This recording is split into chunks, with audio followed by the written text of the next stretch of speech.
Olá, pessoal, somos do podcast Conexão Social. Eu sou a Graziele. Eu sou o Luiz Henrique. E hoje estamos com uma presença, nosso amigo Jonad, né? Dr. Jonad. E o Dr. Jonad é advogado de formação e ele atua em que áreas? Eu atuo na área do direito previdenciário, direito do trabalho, direito civil e direito de trânsito. Bacana. E calhou de a gente falar justamente de um assunto que tá bem polêmico nos últimos dias, que é a questão dos radares, né, dessas lombadas eletrônicas. Jonad, a gente viu que o prefeito nos últimos dias aí anunciou primeiro um período educativo, como a norma manda, né? Exato. Mas, de repente, quando era para startar, né, os radares, essas lombadas, ele voltou atrás. O que você diz aí para nós sobre isso? Bom, primeiro tem a questão política. Não vou entrar nessa questão porque é uma decisão política dele. Até a título de curiosidade, até o ano retrasado, Dourados era proibido, tinha uma lei municipal que proibia a fiscalização eletrônica. Foi aprovado em 2015, logo depois que deu problema com os radares dos semáforos aqui em Dourados.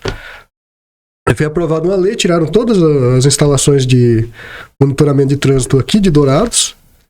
Coincidiu com a decisão do Detran estadual, da diretoria estadual do Detran, de tirar do interior as lombadas eletrônicas. E ficou proibido até o ano passado. Acredito que essa lei tenha sido revogada, até por causa dessa medida do prefeito agora. Agora, o problema é quem fica com esse prejuízo. Para onde que vão essas lombadas eletrônicas? É o principal problema. O que vai ser feito disso, né? Mas, assim, a primeira vez que o governo estadual, que o Detran estadual, resolveu desligar todos os equipamentos, foi por um motivo bem curioso até. Foi porque as multas não estavam gerando receita suficiente para pagar a manutenção dos equipamentos. É uma coisa absurda, porque a ideia de ter instalado essas lombadas eletrônicas, tanto a lombada eletrônica, o redutor eletrônico de velocidade, como os monitores, como os radares de monitoramento, não é exatamente multar, mas é educar. A empresa que ganha dinheiro com isso, tanto que ela não ganha dinheiro com multa, ela ganha dinheiro com a venda do equipamento e a aferição que é feita anual. Tanto que se essa aferição estiver fora do prazo de validade, a multa é nula. Então, assim, é uma ideia que foi absurda na época, tentar pagar com dinheiro de multa, mas, assim, tirando as questões políticas, tem que ver o que o Detran vai fazer agora, porque cabe ao Detran, quem é responsável por indicar a localização para a instalação dessas lombadas é o Detran, a partir da solicitação do prefeito. Mas aí cabe a gente esperar ver o que o Detran vai fazer, porque o prejuízo já está consolidado.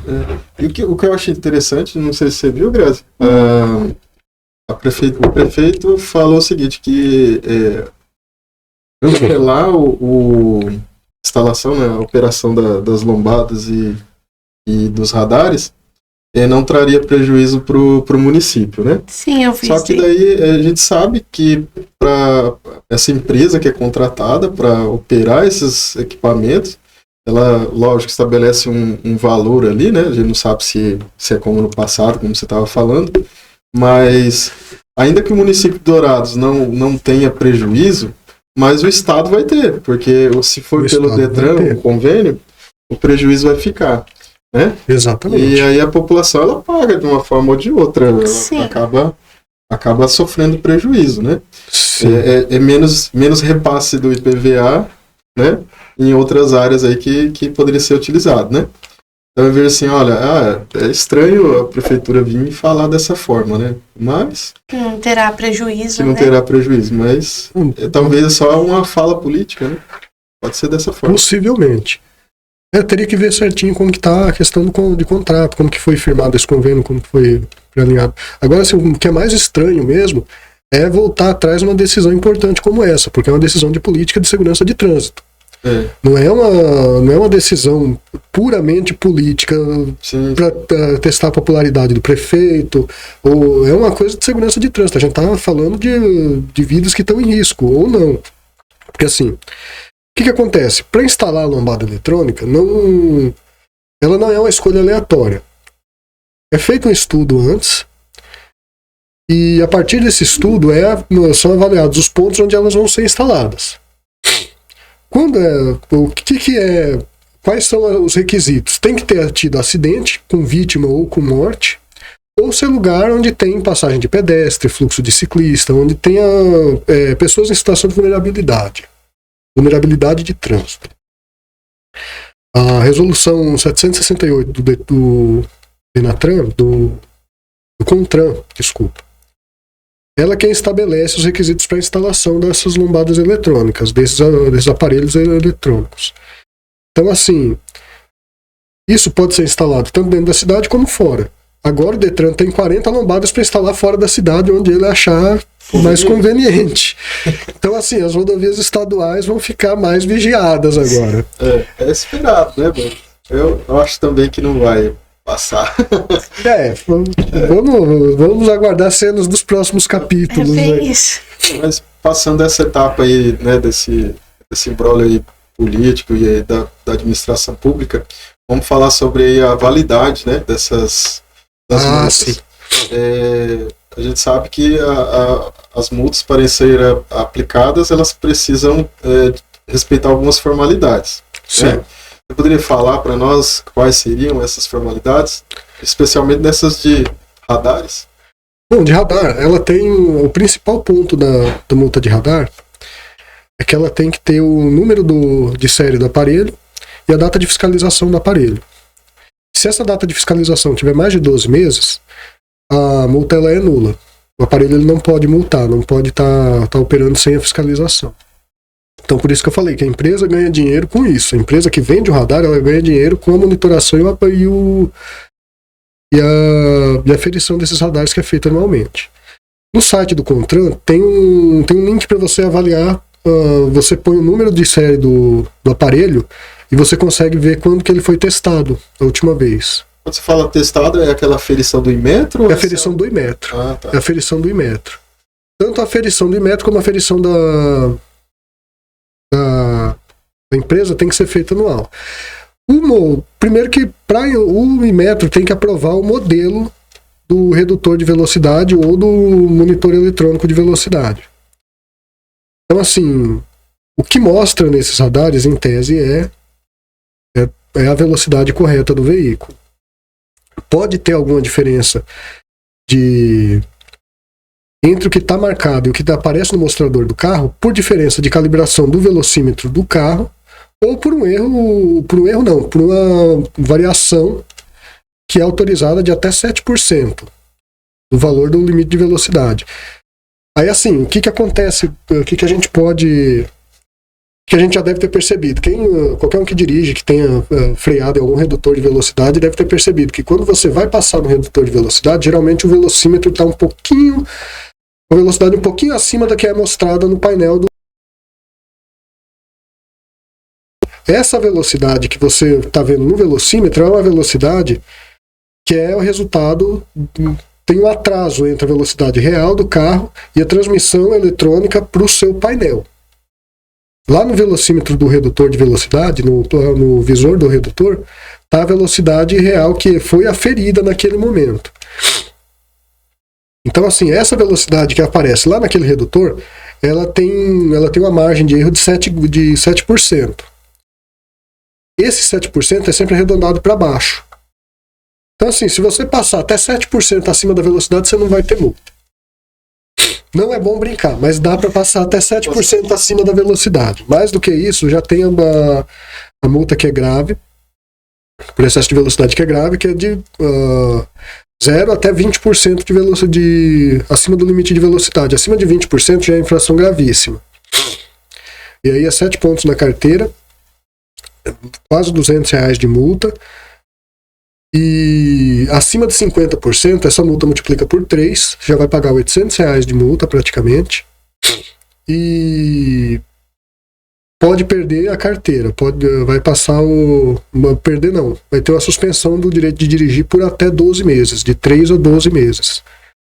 Então, assim, lombada eletrônica não é uma coisa para se brincar perto dela. É bom se respeitar, porque você pode ter que ficar sem dirigir um tempo. Porque normalmente a gente fala assim, não, dá pra se passar, sei lá, 30, se passar 33, não tem problema. Tem o mito dos 10%. Tem o mito dos 10%, mas esses 10% é mito. Não, é mito, porque a resolução, ela permite... Aí permite, por variação do equipamento, por limitação de calibração do equipamento, ela permite uma variação de até 7% do limite de velocidade.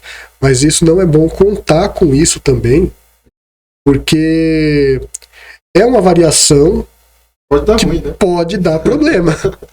Até porque o seu velocímetro pode acontecer de estar descalibrado, porque muda o pneu do carro, muda o tamanho de roda, muda alguma coisa, você fez alguma modificação no carro, pode dar alguma diferença também.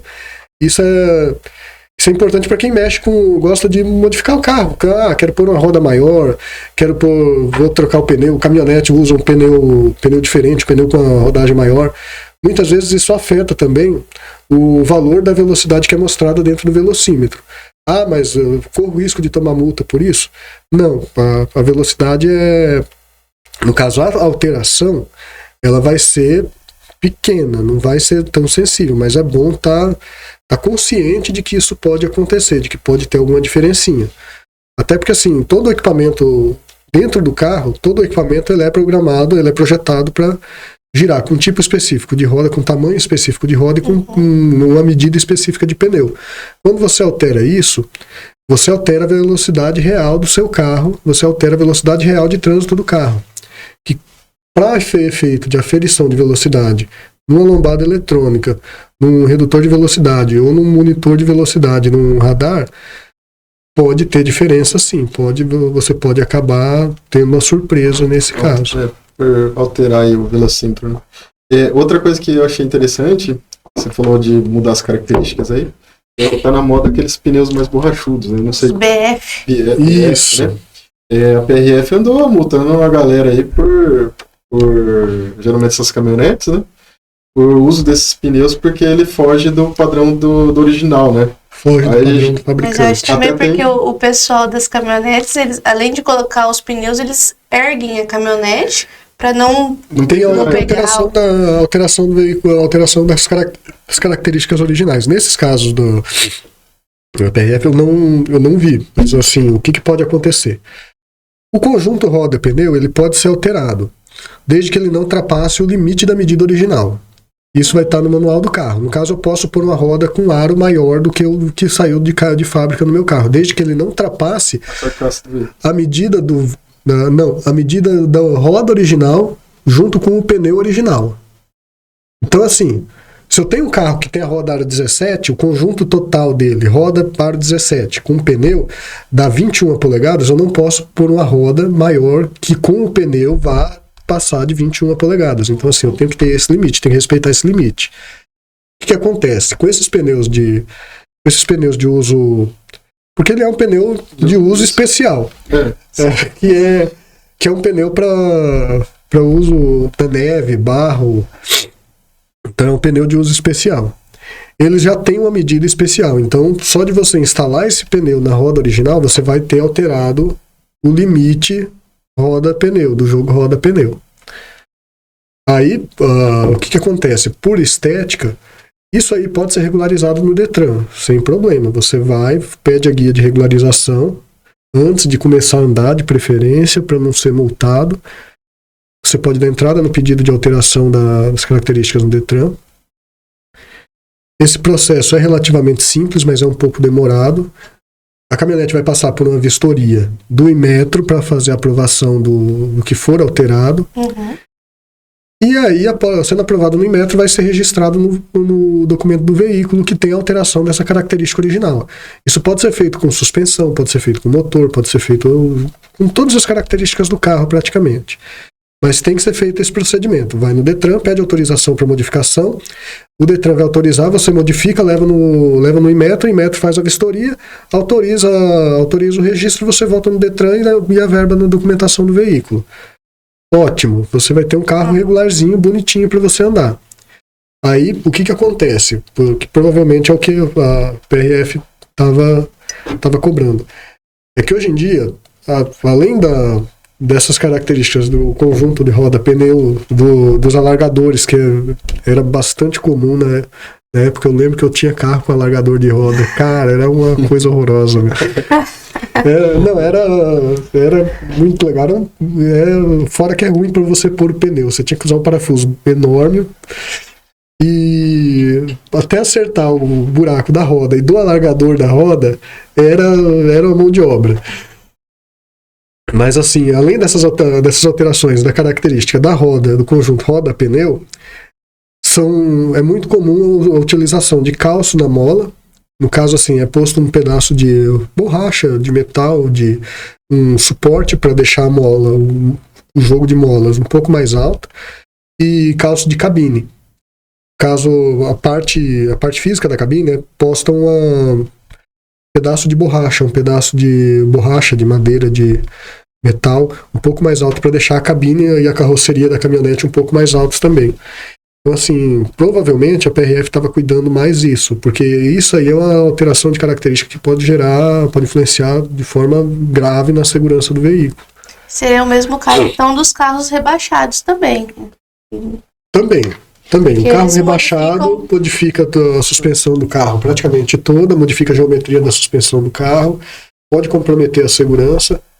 Até porque quem nunca passou raiva quando você tem o carro rebaixado, quebra-mola. E o cara tem que frear, tem que parar para poder passar. Passar de lado, né? Passar de lado. Isso que demora pra... Não, dá uma felicidade.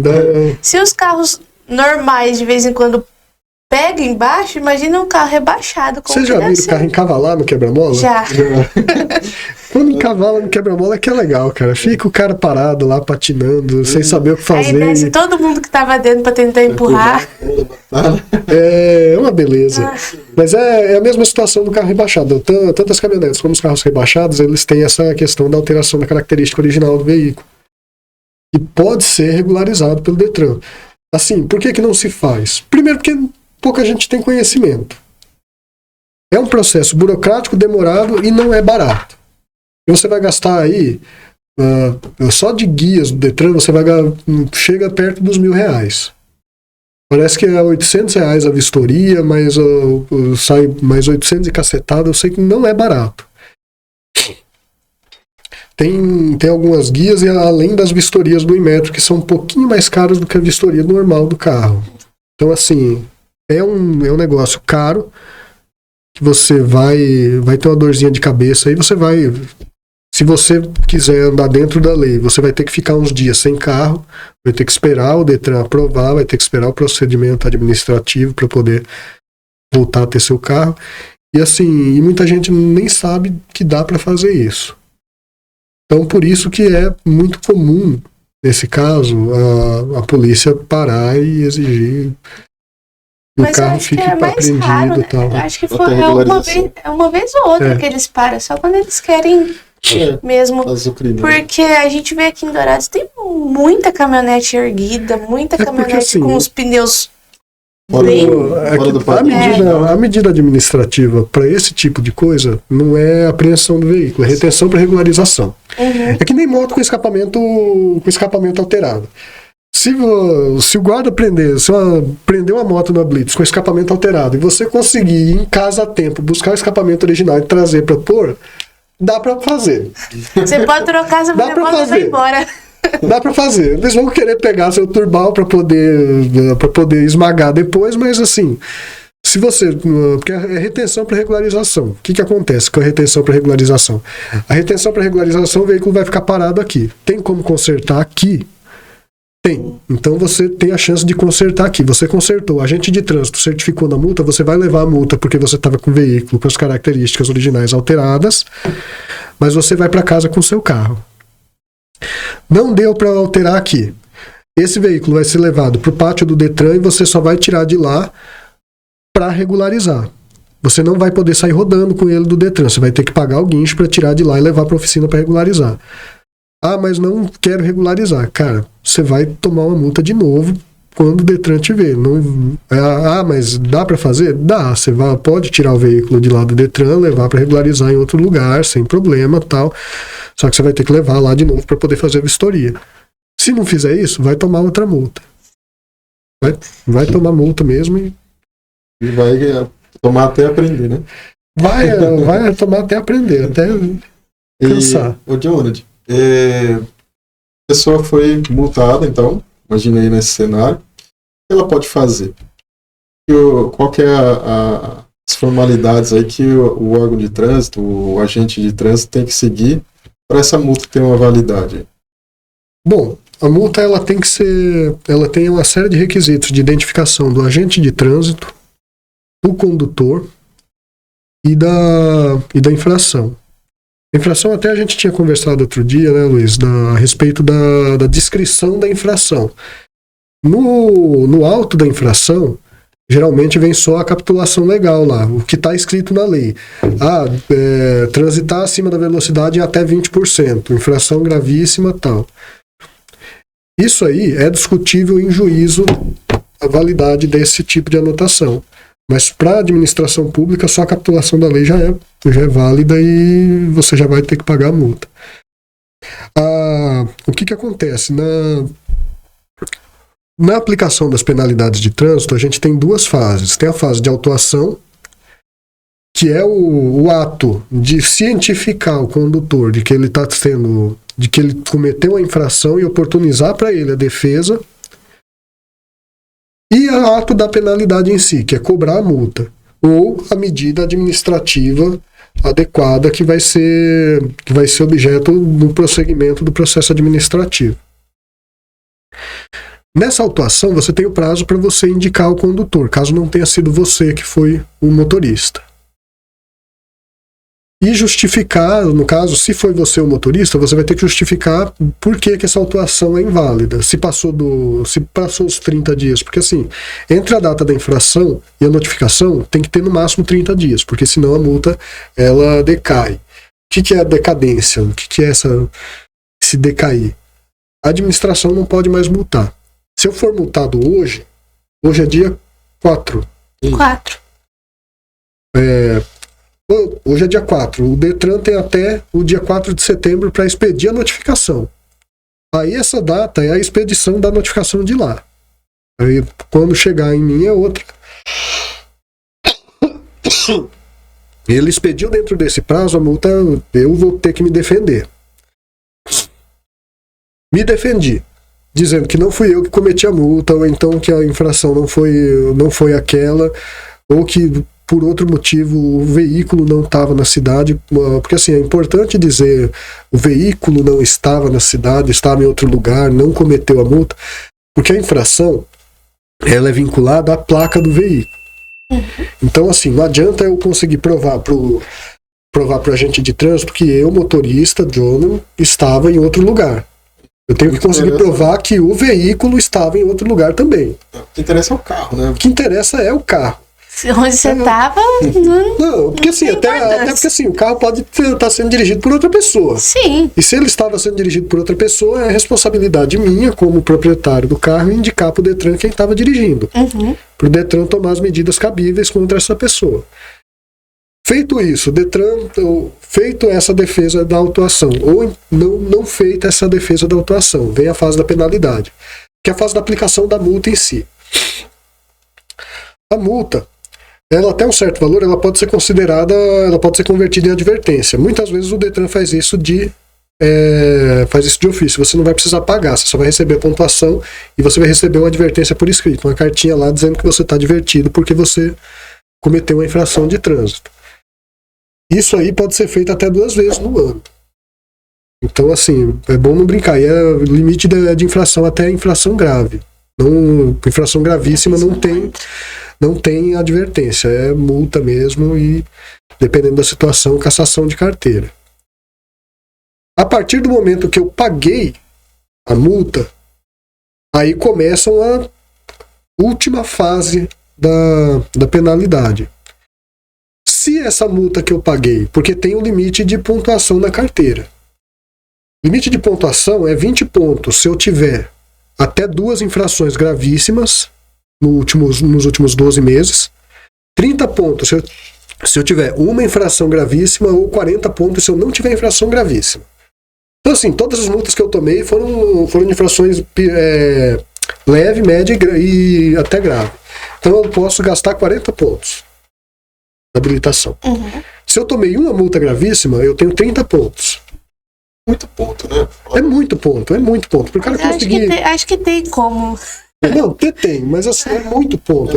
Talvez é o local que a gente mora, né? Porque eu moro em São Paulo, né? A chance de você tomar uma multa lá é muito alta. Centros grandes aí.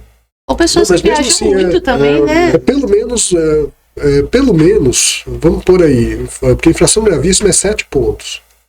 São 2 infrações gravíssimas, dá 14. A pessoa tem que ter pelo menos 3 infrações gravíssimas, que é transitar em velocidade superior a 20%, dirigir alcoolizado, entregar ultrapassagem faixa contínua. Assim, são poucas infrações. Furar o sinal também deve ser gravíssimo. Furar o sinal também é gravíssima. Não são muitas infrações que você possa cometer que são gravíssimas. Então, assim, é bastante ponto, é bastante coisa. Aí, assim, essa fase, ela é a fase que vai, vamos dizer assim, o procedimento da multa pode acabar aqui ou prosseguir. Nessa fase, o Detran vai ver se você tomou uma multa e você tem 10 pontos na carteira. Você atingiu a pontuação para cassação da carteira ou suspensão do direito de dirigir? Não. A multa tem essa característica como penalidade, suspensão ou cassação do direito de dirigir? Não. Então o processo se encerra aí. Mas, ao contrário, vamos imaginar uma infração, por exemplo, dirigir embriagado. A direção embriagado, você foi autuado. Você não indicou o condutor. Você era você mesmo. Não teve como defender da autuação, porque você realmente estava embriagado. Não configurou crime, não teve o limite de configurar crime de dirigir embriagado, você vai responder administrativamente com a suspensão do direito de dirigir por até 12 meses. Você pagou a multa. Até você pagar a multa, você vai continuar com a carteira. O que o agente de trânsito faz? Ele recolhe a sua carteira para você não sair daquele lugar dirigindo. Porque você está embriagado. Mas você tem que ir no Detran ou na delegacia para recolher a sua carteira de volta, para poder pegar a sua carteira de volta, porque o procedimento de suspensão do direito de dirigir, ele só vai valer a partir da hora que o Detran notificar você que você está suspenso. Então não adianta você deixar a carteira lá, não tem essa antecipação essa antecipação de pena, esse cumprimento antecipado de pena. Então, assim, você tem que buscar a sua carteira, buscar o Detran para saber onde que está a tua carteira e pegar ela de volta e seguir, porque você vai ser notificado quando o Detran identifica que você estourou a pontuação ou que a infração determina a suspensão, ele vai notificar você por procedimento da suspensão ou da cassação do direito de dirigir. O que acontece nesse período? Você vai ter uma defesa prévia para essa penalidade específica do direito de dirigir. Se você é profissional, motorista profissional, isso pesa na pena. Se você tem uma necessidade especial, pesa na pena. A própria autuação da multa vai pesar na penalidade, se houve ou não defesa da autuação da penalidade. Enfim, você tem vários elementos que você pode usar de defesa, e aí é bom procurar um advogado mesmo para ver qual que é a melhor linha de defesa nessa situação, para poder fazer essa defesa da autuação, da suspensão e da cassação do direito de dirigir. O Detran pegou esse procedimento, você vai fazer essa defesa prévia. Você fez a defesa prévia, o Detran aprovou a sua defesa prévia, falou, não, realmente, nesse caso aqui não dá pra gente suspender a carteira dele. Ele devolve a carteira para você e o processo acaba. O Detran falou, não, realmente, você se lascou, meu filho, você vai ficar aí pelo menos 3 meses sem dirigir. E vai ter que fazer a reciclagem depois, vai ter que fazer o cursinho de reciclagem depois. Aí você tem a opção de recorrer disso aí pro órgão nacional e esperar mais alguns anos ali para julgar. Mas nesse período você vai continuar dirigindo. Dirigindo Normalmente. Enquanto tiver o procedimento ali sendo... em trâmite, você vai continuar dirigindo. Porque assim, nesse caso, você só vai ter que devolver a carteira pro Detran a hora que o Detran te notificar para isso. Uhum. Se não couber, enquanto couber recurso, você vai continuar com a carteira. Sim. A única situação que você vai ter que devolver a carteira para o Detran durante esse procedimento é no caso que o Detran já esteja com a sua carteira no caso da suspensão. Por exemplo, vamos usar um exemplo aqui. Multa por excesso de velocidade acima de 50% do limite da via, ela gera suspensão do direito de dirigir. Uhum. Então, assim, você está cumprindo a suspensão do direito de dirigir. Você está sem carteira. Porque o Detran está com a sua habilitação retida por causa do cumprimento de uma penalidade. Aí você é pego no blitz, dirigindo, mesmo com o direito de dirigir suspenso. Essa é a infração gravíssima. Você vai pagar pouco mais de R$840, e aí vai ser iniciado o processo de cassação da sua carteira. Aí, nesse caso, você não vai ficar com a carteira, porque ela já estava suspensa. Já estava com o Detran. Mas assim, tirando essa situação, você pode continuar usando a carteira de habilitação, você tem o direito de continuar com a sua carteira de habilitação, continuar dirigindo sem problema até o julgamento final do seu recurso com a aplicação da penalidade. Uhum. E nas hipóteses que é necessário, então, que é possível entrar na justiça, né? Você estava falando que é interessante contratar um advogado para isso. O que o advogado pode fazer? Existe alguma ação que é mais rápida para solucionar? Como que funciona? Depende muito da situação.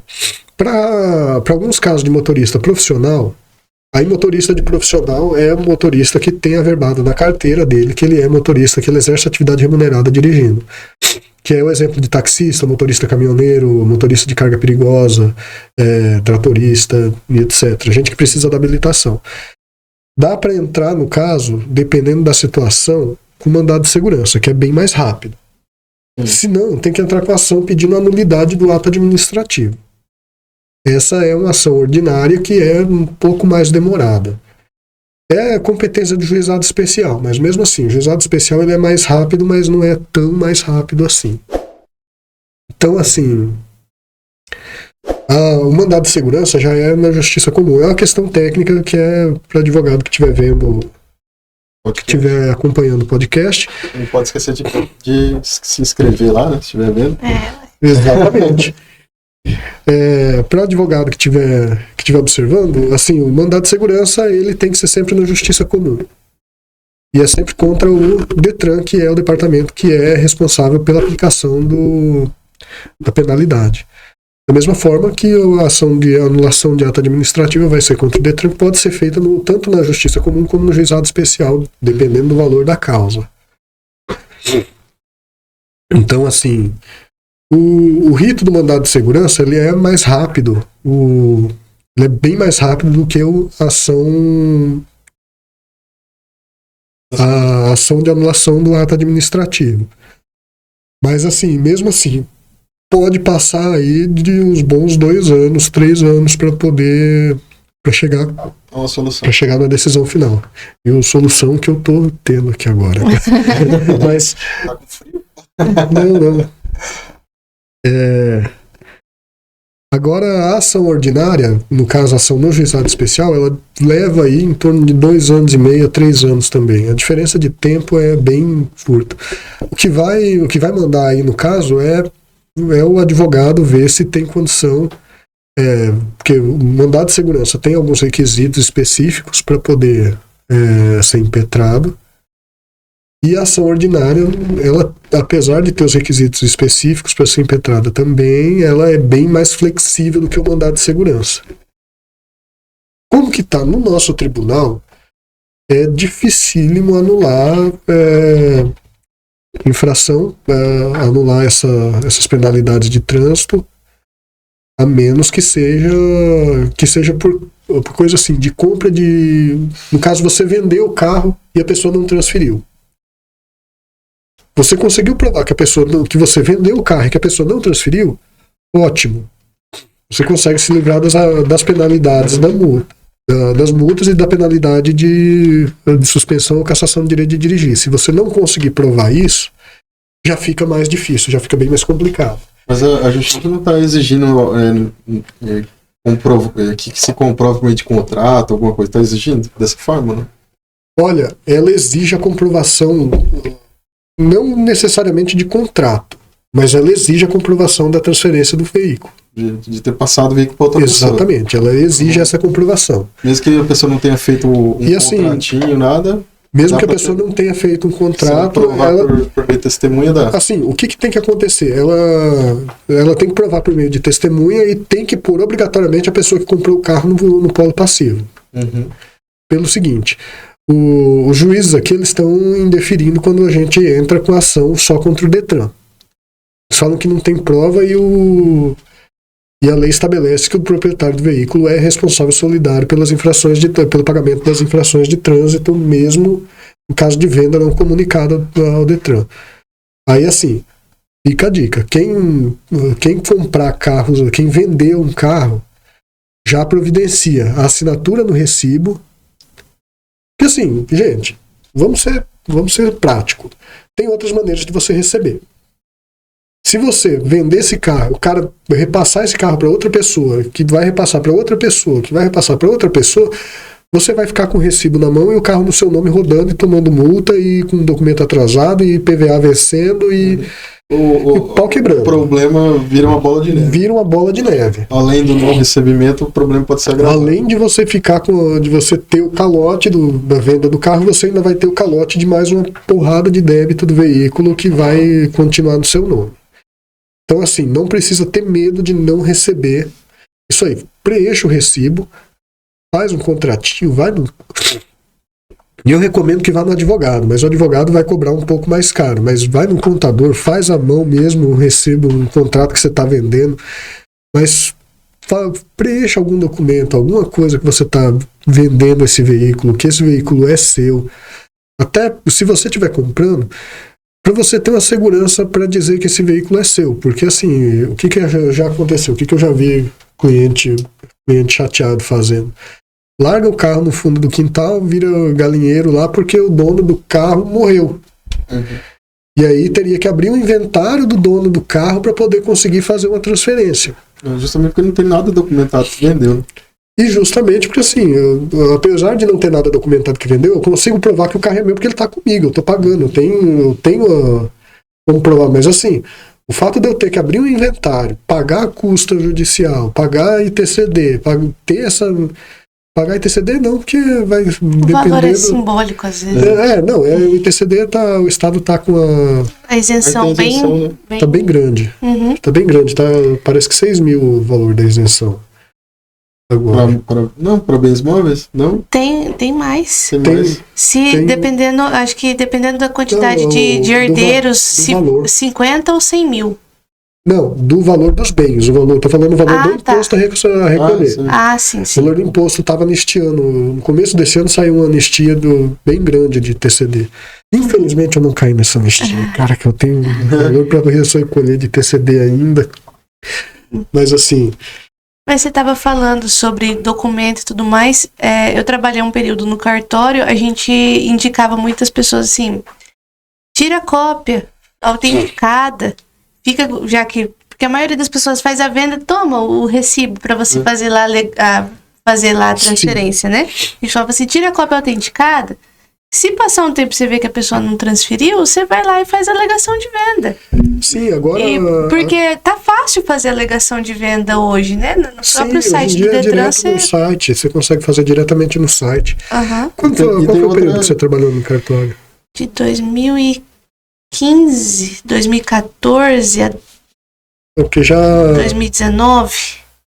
Não, já teve. Nessa época já tinha. A pessoa consegue tirar até. 2015, acho que foi 2016 a 2020, alguma coisa assim. Nessa época o Detran já exigia assinatura de reconhecimento de firma por autenticidade. Isso. Aí o cartório fica com a cópia do documento que é assinado. Também, mas a gente não pode. No cartório não pode fornecer. Só que aí tem que fazer a certidão, que é 60 pau pra tirar a certidão. A certidão é bem cara. Mas pelo menos você pode tirar. Você pode tirar a cópia autenticada, que é muito mais barato. Isso, você paga lá a autenticação, já tá com o seu documento ali, vai lá e faz a alegação. Só que essa semana mesmo eu conversava com uma pessoa e aconteceu o seguinte: falta de habilidade também. O vendedor, no caso ele era o vendedor do veículo, ele reconheceu a firma primeiro. E aí ele entregou para a pessoa sem retirar cópia, sabe? Então, você inverter a ordem também das coisas também ajuda. Sim. Sabe? Porque daí, primeiro a pessoa entrega o recibo lá, depois ela esquece de pedir uma cópia. E aí fica vendo navios aí. Ou vai os dois juntos, fala assim, vamos ali rapidinho no cartório, rapidinho, assina, já tira a cópia. Tem situação, o mais correto é fazer isso. É ir os dois juntos, vender o carro, financiou. Cara, tanto que a financeira ela exige o recibo assinado pelo proprietário para poder pagar. Fazer o financiamento. Sim. Até para acreditar, acho que o crédito Aí o que sim. Pro vendedor. Sim, até o crédito ele exige o recibo assinado pelo vendedor, pelo menos, para poder fazer a liberação do dinheiro. Isso. Aí, o que acontece? Qual que é a grande problema, a grande vantagem disso aí? Você, vendedor, já tem a segurança. Você vai lá no Detran e fala assim, qual que é a recomendação do Detran? Recomendação legal. Vendi, notifica o Detran para poder fazer a alegação de venda. Faz a alegação de venda na hora da venda. Sim. Porque você, pelos próximos 30 dias, você vai ter responsabilidade solidária. Aí, a partir desses 30 dias, não é mais você. Não é mais você proprietário do veículo. Só que aí, o que acontece? Para a pessoa que comprou, ela tem 30 dias para transferir. Se ela não transferir, ela vai tomar uma multa. E eu já tomei. Foi a primeira multa que eu tomei. Não é baratinho. É uma infração gravíssima. É uma infração gravíssima. Mas não tinha nem que aplicar ponto, né? Porque se é uma infração. Não é aplicado ponto. É que nem essas daqui de estacionamento, né? Não deveria aplicar pontos, mas eles aplicam. De estacionamento, sim. Eles aplicam, mas errado, não pode. Mas essa de documento não. É infração administrativa mesmo. Só paga multa. E é caro. Foi a primeira multa que eu tomei na vida. Eu também já tomei uma dessa, não é gostoso não. Não é bom não. Mas vamos lá, a gente está caminhando já para o final e aí ficou essa questão aí da suspensão, né? Você citou, até a possibilidade da cassação, a possibilidade de defesa aí, né? Como você falou. E a pessoa que, por exemplo, ela estava na provisória, né? Tomou uma multa aí, grave ou gravíssima, né? Porque é só as duas que impede aí a obtenção da definitiva. E a pessoa pode fazer também. Ela tomou a multa ali. Primeiro, qual o passo a passo ali para ela ganhar tempo, vamos dizer assim? Orar. Mas assim, para ela ganhar tempo, é apresentar o recurso. Apresentar a defesa prévia, apresentar o recurso da multa, apresentar o recurso da penalidade. Mas assim, não tem muito o que fazer, a menos que ela seja profissional, aí teria que ver, porque tem a questão de limitação do exercício profissional. Compensa recorrer? Bom, depende. Porque assim, se você tiver com fôlego para recorrer muito, pode ser que a multa prescreva. Se passar de 5 anos entre uma decisão e outra, por exemplo, eu entrei com o recurso da primeira penalidade aqui. O Detran não julgou em 5 anos. Ou então o Detran julgou e eu entrei com recurso. Ele não julgou em 5 anos. Essa multa prescreve. E você também não pode ficar esperando eternamente a boa vontade do órgão para poder... boa vontade do órgão de julgar seu recurso. Mas é uma vantagem sempre, né? Não é uma vantagem você sempre... tomou uma multa ali, principalmente nessa situação. Porque tem muita gente que fica quieto, não faz nada, acaba... Dependendo de como acaba for. o Detran aplicando a penalidade ali de não poder pegar definitivo. Exatamente. Aí, assim, vai da pessoa e vai da necessidade dela. Por isso que, assim, vai da necessidade dela da carteira de habilitação e vai da necessidade, vai da pessoa querer recorrer ou não. Compensa recorrer? Compensa. Sempre compensa recorrer. Sempre compensa. Principalmente, assim, você é um motorista profissional.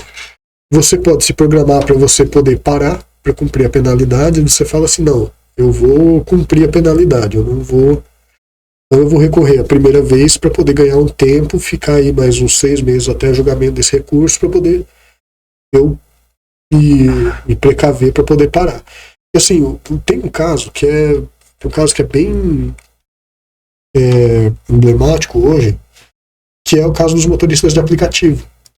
E assim, apesar de eles exercerem atividade remunerada como motorista, eles não têm absolutamente nada que prove que eles exerçam atividade remunerada. Porque o aplicativo não fornece declaração nenhuma, o máximo que fornece são os extratos de pagamento da conta deles e as informações da conta que você tira print ali no documento. Sim. E os motoristas de aplicativo, dificilmente eles vão no Detran registrar a carteira deles como registrada na carteira como motorista profissional. Então, assim, vamos imaginar um motorista de aplicativo, por exemplo. Até tive um caso que foi de sucesso, que foi questão de notificação. A notificação para o motorista não foi no endereço dele, o Detran notificou ele por edital, que é uma falha muito grave do Detran também. Porque, assim, as notificações do Detran elas têm que ser postais no endereço do condutor.